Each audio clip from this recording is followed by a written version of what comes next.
AgWeek weather is sponsored by Bremer Bank. Connect with a banker today at bremer.com.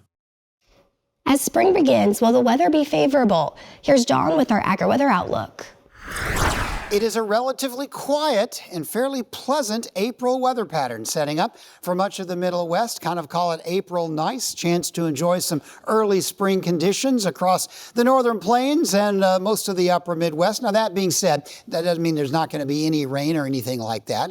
Rain is not necessarily a bad thing either, obviously, this time of year. I'll show you where the range will be, but mostly in the Middle West and Great Plains, this is going to be of the steady rain, not of the storm type rain. So that's a little bit of a difference. And although there are some areas of the upper Midwest Great Plains that are dry, the northern plains and the western part of the upper Midwest, Iowa, Nebraska, South Dakota, Minnesota, North Dakota. These areas do have patches where soil is a little bit dry.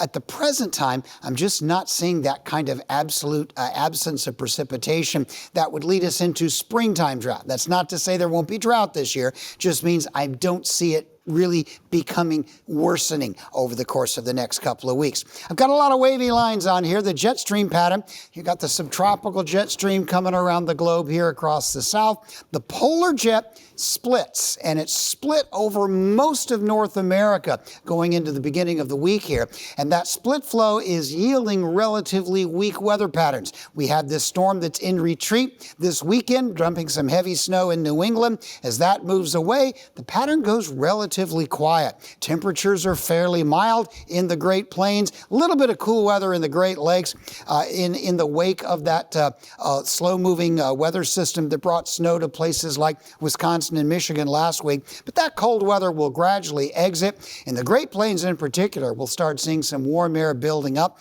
And I'm guessing there's going to be some significant snow melting in the Rockies. Maybe not the highest elevations, but we are seeing the area of cold weather beginning to shrink as we go through the week.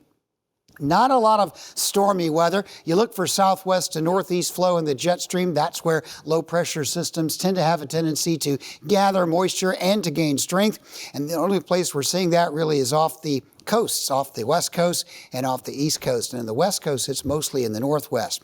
As we move toward the second week of the forecast period, still dealing with split flow, fairly lofty ridge pattern in the middle of the country. I think that'll pull as we get into the middle of April, a lot of 80s and 90s up into the southern plains and keep the weather from being terribly cold over most of the upper Midwest northern plains region.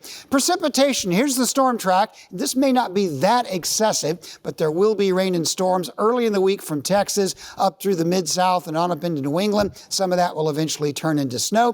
Pacific Northwest northern areas. The second week, a fair amount of dry weather with any rainfall being fairly light, and the main storm track mostly out in the Atlantic.